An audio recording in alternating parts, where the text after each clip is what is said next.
MCom की सभी छात्राओं का वीडियो लेक्चर सीरीज में स्वागत है। छात्राओं, अभी तक हमने जीएसटी में किस प्रकार से कर लगाया जाता है, किस रेट से लगाया जाता है, टैक्स किस प्रकार जमा कराया जाता है, कौन कौन व्यक्ति जीएसटी के अंतर्गत रजिस्ट्रेशन के लिए एलिजिबल हैं, कौन से व्यक्ति एलिजिबल नहीं है, इनके बारे में अध्ययन किया है।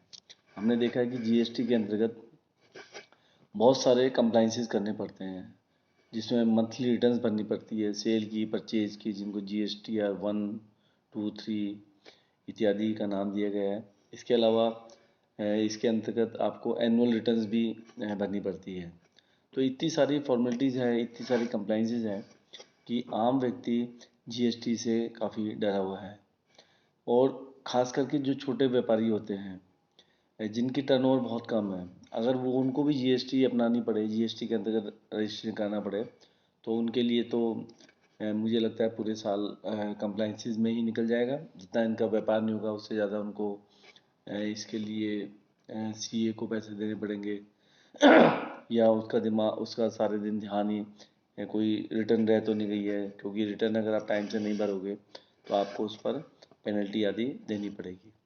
तो सरकार ने इन छोटे व्यापारियों के हित में भी सोचा है, इन व्यापारियों का हित भी सोचा है।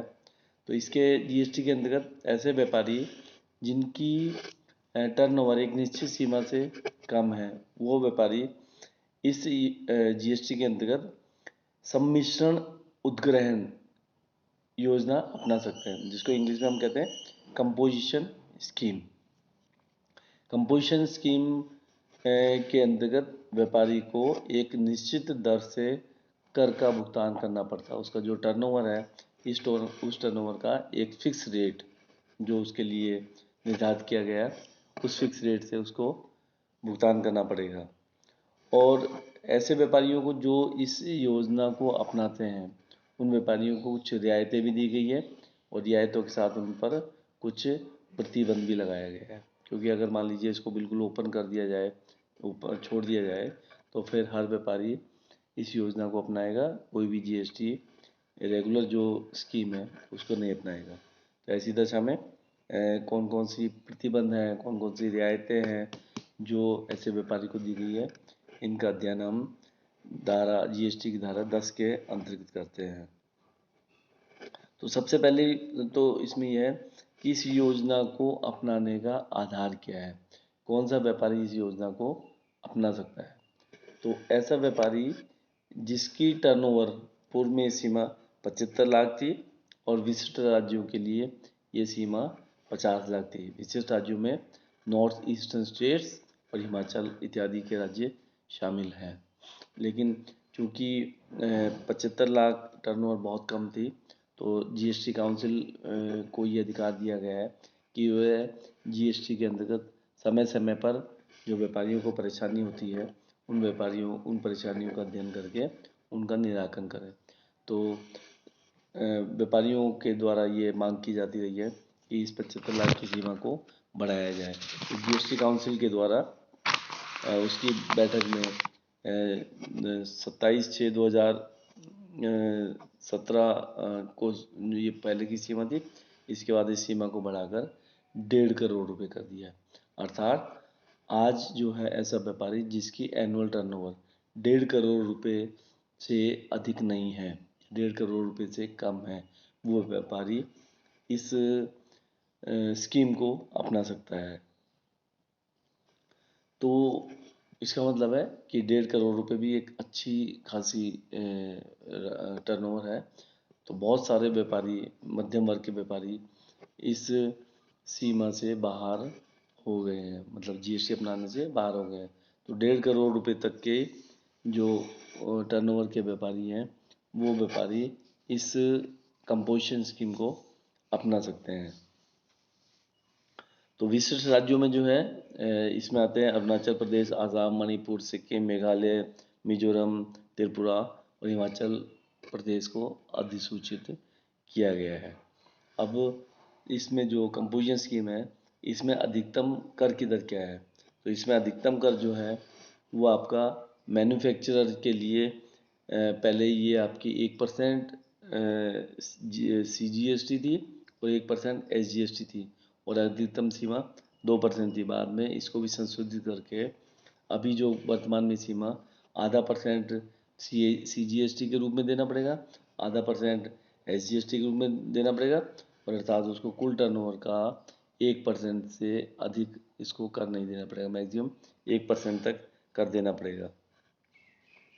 और इसमें जो है रेस्टोरेंट जो कि अल्कोहल सप्लाई नहीं करते हैं, शराब इत्यादि की बिक्री नहीं करते हैं, उसके लिए ये सीमा जो है 2.5% 2.5% CGST की है और 2.5% SGST की है।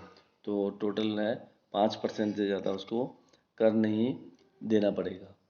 तो ये अधिकतम है सीमा रेट ऑफ टैक्स की, जो कि कंपोजिशन अपनाने वाले व्यापारी को देनी पड़ेगी।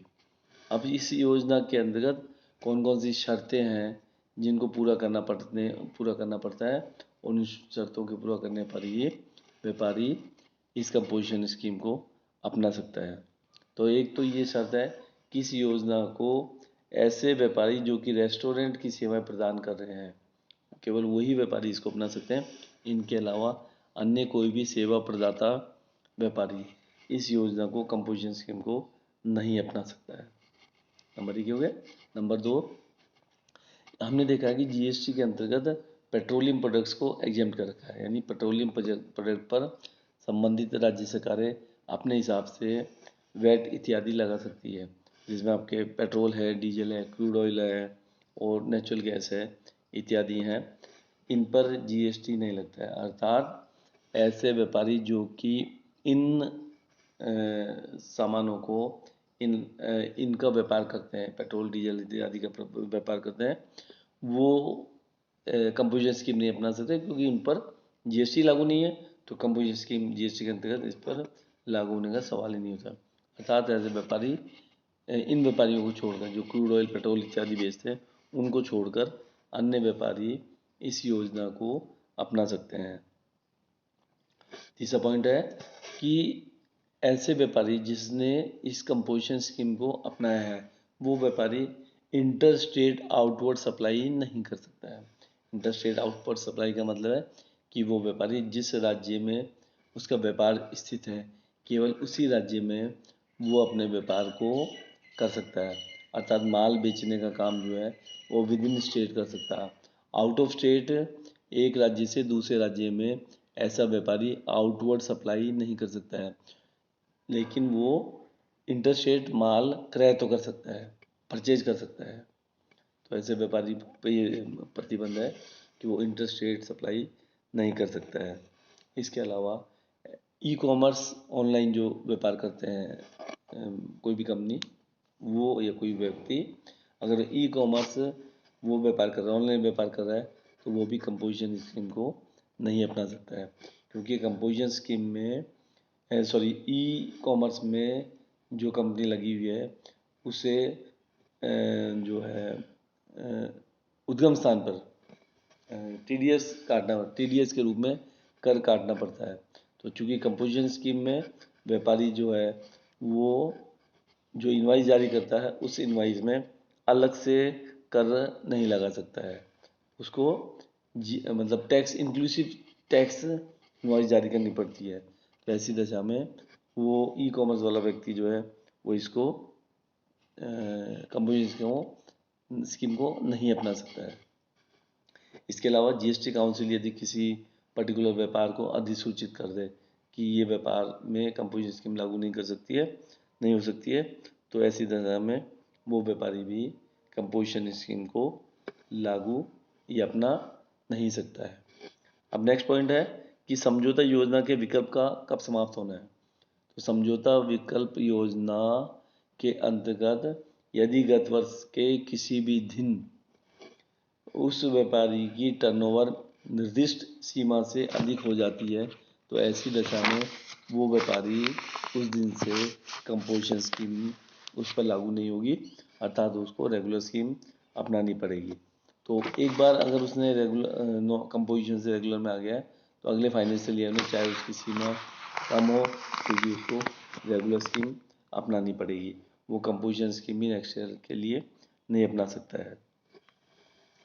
एक पॉइंट ये है कि इसमें इस योजना के अंतर्गत सबसे बड़ा जो नुकसान व्यापारी को है वो ये है कि जब वो माल क्रय करता है, इनवर्ट सप्लाई करता है, माल प्राप्त करता है, तो यदि वो रजिस्टर्ड डीलर से माल प्राप्त कर रहा है तो ऐसी दशा में उसको इनपुट टैक्स क्रेडिट का बेनिफिट नहीं मिलता है, क्योंकि वो आउटर सप्लाई पे अलग से टैक्स कैलकुलेट नहीं करता है, उस पर आउटर टैक्स नहीं होता है, इनवॉइस में अलग से टैक्स नहीं दिखा सकता है। तो ऐसी दशा में इनपुट टैक्स क्रेडिट का लाभ इस स्कीम को अपनाने वाले व्यापारी को नहीं मिलता है। तो ये भी एक प्रतिबंध है, एक नुकसान है।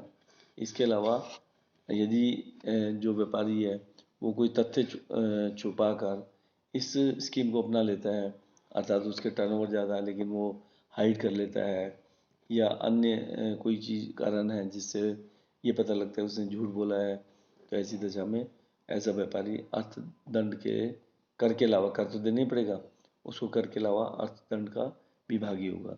तो ये कुछ प्रतिबंध और कुछ सुविधाएं ऐसे व्यापारी को दी गई है, कंपोजिशन व्यापारी को दी गई है। इसके अलावा इस के अंतर्गत और कौन से नियम हैं, धाराएं हैं, उनका हम अध्ययन अगले आने वाले लेक्चर्स में करेंगे। आज के लिए आपको इतना ही काफ़ी है। मैं उम्मीद करता हूँ कि आपको रेगुलर स्कीम वाले जीएसटी वाले व्यापारी और कंपोजिशन स्कीम अपनाने वाले व्यापारी में अंतर समझ आ गया होगा। आप सबने लेक्चर सुना, ध्यान से सुना, सबका धन्यवाद, आभार। जय हिंद, जय भारत।